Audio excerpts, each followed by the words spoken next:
Welcome to the Addendum, a thing added. On this podcast, Pastor Eric Williams will add to, clarify, and supplement the most recent teachings at Fellowship Renewed Church. Well, on today's episode, a little bit different. If you're watching today, you'll notice that Sam's with me. Sam was preaching yesterday, and the text was the feeding of the 5,000, and Sam wants to bring to our attention some alleged or supposed contradictions that you might find in this account because it's present in all four Gospels. And so we can compare and contrast and see how those interplay with each other, how they work together.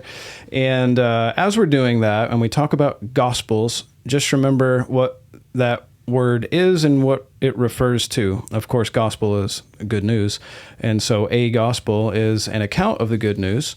And so we have Matthew, Mark, Luke, and John, all who give an account of the good news, and that's why we call them Gospels. And actually, early on, they were called the evangelists, the four evangelists, because they record the gospel. So anyway, but when we're talking about Matthew, Mark, and Luke, we're talking about the synoptic Gospels. Synoptic meaning running alongside, meaning they follow the same stream, they share the same perspective.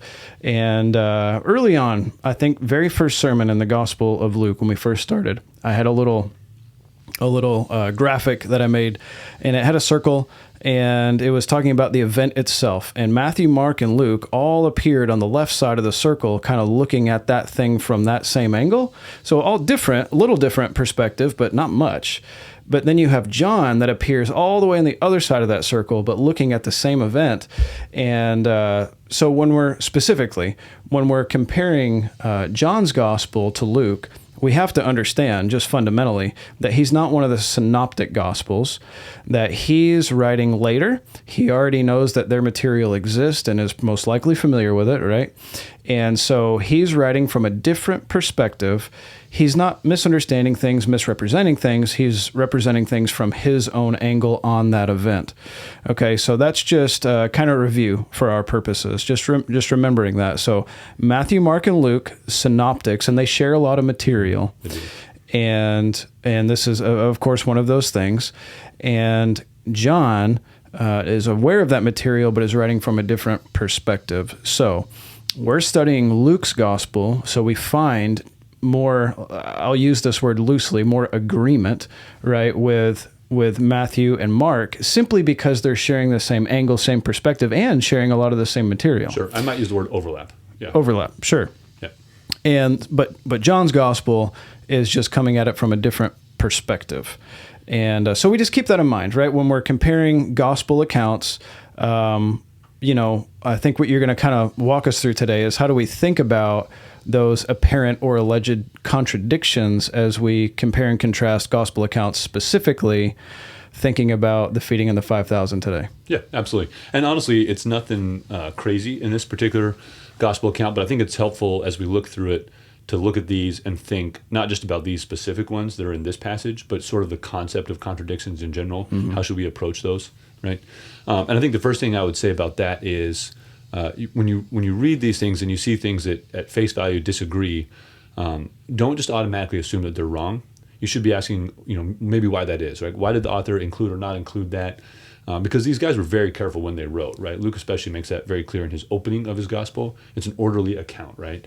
And so we should expect that they knew what they were doing when they wrote, and that they wrote what they wrote for a reason, and we should give it some thought rather than just assuming that they got something wrong, right? Or that they made something up, okay? So, for example, as we think through this, we'll give a couple examples here of what that looks like. So if you read Matthew and Mark, it says that when we were talking yesterday in the feeding of 5,000, Jesus broke the people up into groups, right? He said, have them sit in groups. Well, in Luke, it says that he told the disciples to do that, and the disciples sat people in groups. Mm-hmm. Matthew and Mark just say that Jesus sat people in groups, right? Yeah. So if we read that, immediately say, okay, well, did Jesus do it or the disciples do it? Can't be both. Clearly, it's a contradiction. One of them is wrong. Probably shouldn't trust our Bibles, right? Right. That's where some would have us go. But if we think about it, I think it's not that simple, or it's not that black and white of a problem, right? Because so Jesus is acting through the disciples, right? So he's the one that says, go ahead and break everybody up into groups. And then the disciples actually do that So he's working through the disciples to do that. So, I mean, he could have said to the crowd, hey, everybody go ahead and sit in groups. The disciples then go, and it takes a little while to get 20,000 people sitting down. And the disciples are the ones that physically go among the people and sit everybody down. So if you think about it, it has to be either Jesus or the disciples versus Jesus working through the disciples, delegating that to them. Right. Well, then there's no issue, right? There's no issue. Yeah. Well, it's a matter of perspective, right? That's right. Because if you were to ask somebody who did this, That's right. Well, what if somebody in the crowd wasn't a witness to Jesus telling the disciples, the apostles, to do it? Well, from their perspective, the apostles did it. That's absolutely right. Right? But what if someone was witness to both things? Then they would say Jesus did it, right, or the apostles did it, both of which would be true. Right? Both of which would be true. Absolutely. And that actually, so the second one is John versus Luke. I say verses as if they're contradictory. They're not. John and Luke, right, where John makes it clear that and I think that's part of because of the angle that John is taking, that Jesus fed the people, right? And we know that Jesus fed the people. He's the one that provided the food, right? That's very clear from the text. But who handed the food to the people physically? Well, the disciples did that, right? So there's no contradiction to say that Jesus fed that crowd. Yeah. At the same time, we say the disciples fed that crowd, right? I mean, if I make dinner and then my wife puts it on the plate and hands it to our kids, did I feed them or did she feed them? Well, clearly, yes, is the answer to that, right? And in this case, we have the same thing happening as with sitting people in groups, right? John says Jesus fed them. Luke says the disciples fed them. Well, yes, of course. Jesus created the food, gave it to the disciples fed the crowd. Both Jesus and the disciples fed the people, right? Right. And there's not a problem there. But again, that just takes us thinking carefully about what's being said, right? And not making assumptions immediately that there must be a contradiction because they come at it from a slightly different angle, right? And there's reasons why each author might focus in on one or the other of those realities, right? The other one that I think is actually a little bit more, you have to think about a little bit more, is before I even get into that, I'm going to quote from one of the commentators from Jameson on this as he was talking about the difference between Luke and John on this, and that would be the conversation that transpires before the feeding occurs, right, between Jesus and the disciples. Right. Okay. He says the subject, that is feeding these people, right, that the disciples and Jesus talk about, the subject may have been introduced by some remark of the disciples, but the precise order and form of what was said by each can hardly be gathered with precision, nor is it of any importance, right? The gospel writers are not concerned with they are concerned with words, right? Words matter. They wrote words very carefully, but they're summarizing Jesus' conversation with the disciples. They're summarizing what was, I'm sure, a much larger conversation than 3 sentences back and forth, right? Yeah. We read that quickly as if that's all that was said, but this is a summary of a large event and a conversation, right? So the point is, we can work to try to figure out exactly how this conversation transpired, but it's okay in the gospel writers' minds if we don't have every single word from that conversation. We have what we need from that conversation to understand what they're trying to teach us. Yeah. Right? And that applies to really all of Jesus' ministry, because John says we could record books upon books more of what he said, but what I've given you is what you need to know about who he is, right? Yeah. So, well, what you just said reminds me of the fact that in the different gospel accounts, if you were to, you can pick up a harmony of the gospel. I got a couple on my bookshelf right there. A harmony of the gospels, and they'll lay out these things in let's say chronological order. Okay, now if you were to do that, you'd realize that Matthew, Mark, Luke, and John don't always portray these events in the same chronological order, right. And so you're wondering, because we've talked about that in Luke as well. So we're wondering, did they get the chronology wrong? And then some people, that causes them to say, well, maybe this thing happened twice. Maybe he did it here and he did it here because the timing is so off. But one thing to note is that, and that's how this is relevant to what you're discussing here, is that there is another point behind telling the stories than to just detail out and to record historical detail. That's right. It's not that they're uninterested in historical detail. That's right. It's just that this is not a history book. It's a gospel account. That's right. And so we should just keep that in mind. So, Luke has the freedom as he's recording this to do so in a way that is fitting to the way he wants to tell the story. That's right. It doesn't make the story wrong. That's right. Doesn't make it inaccurate unless his point was, I'm going to present to you a perfectly straight line, chronological outline of every aspect of Jesus' ministry. Right.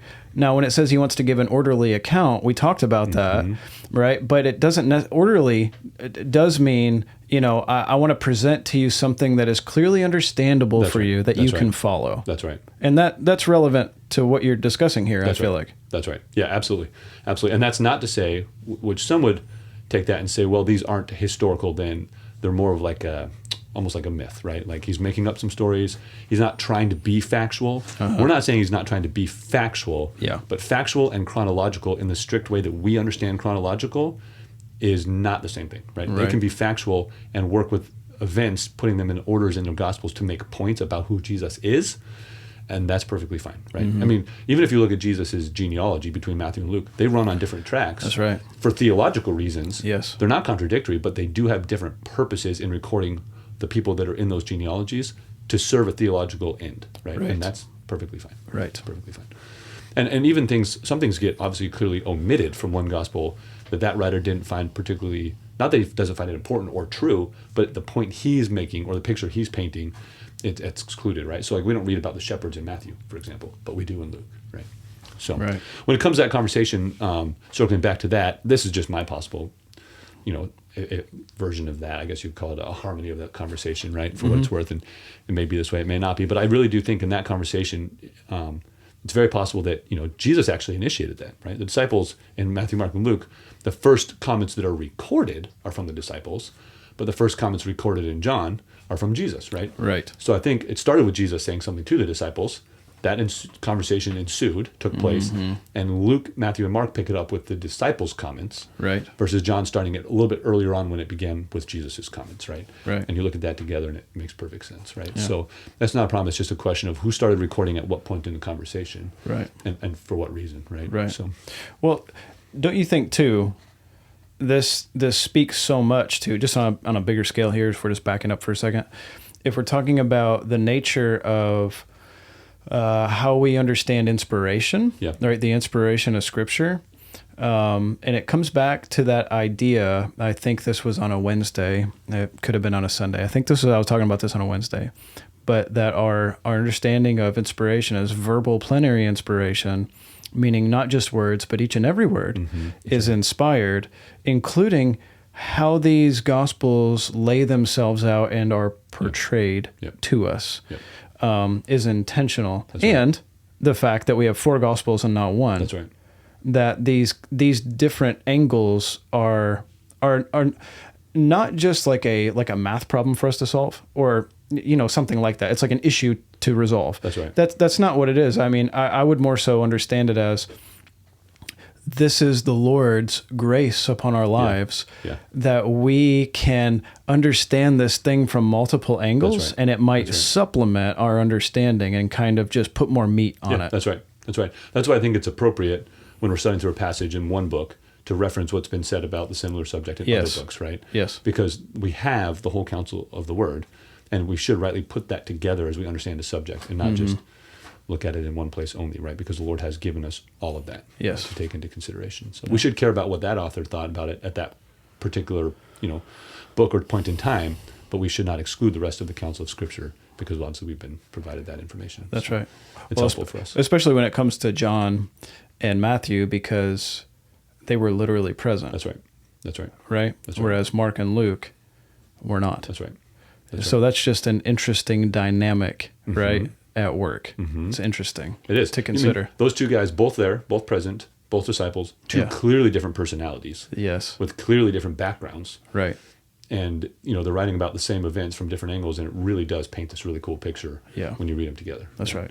And you realize that those guys, too, they were real guys, like you and me. Real people with real ways of thinking and styles and personalities and all that. And you see that in the writing. Yeah. That the Lord's working through them. I mean, Paul's the same way, right? The way he writes and thinks is different from the way John and the different way Peter, right? Right. You see their personalities being used by the Lord as he inspired them in a way that is just really neat to see. That's right. As we read their work. Yeah. And intentionally so. That's right. Right? The Lord intentionally preserved the personalities of the biblical authors. That's right. To use that in a very human means to transmit this information. That's right. To us. It's very cool. Yeah. It's very cool. And it makes the Scriptures relatable and understandable as we read them, right? Because we realize these are real people, right? Yeah. These are real people. Right. So, yeah, it's really cool. That's very cool. Well, I think the point in saying all that is because, like I said yesterday, as I was wrapping up, I really do want us to understand as we think about the Gospels and think through how they work together, right? That we can have confidence in this stuff. And I think that was part of the point of that miracle, right? As we talked about yesterday, was the Lord gave something to the apostles to give to the people, right? And he gave them a job and he equipped them to do the job completely with leftovers, right? There was an abundance that he gave them to provide for the people. And so when we think about what that looks like in their ministry to the churches, this understanding that they became the foundation of the church, right? And he built it upon them and their witness and their work. So when we read the apostles now, and we read Matthew, and we read John, and we read these other guys, we should have confidence that what they said is true, and what they said is trustworthy, and that it's beneficial for us, and we ought to take it as the word of God, right? And so I want us to have that confidence as we think through this, because if we allow ourselves to think about these things as contradictions, or we don't give them careful thought, then it does wear away at that confidence, right? It does wear away at that. And maybe these guys aren't trustworthy. Maybe they did get some stuff wrong, right? Which is obviously what the world around us would like us to think, right? And so we need to be prepared to engage with that. And I really do believe that we can have confidence in the writings and the work of the apostles. Thank you for joining us on the Addendum podcast. For more information about Fellowship Renewed Church, visit frcsparta.com. Please join us for next week's episode.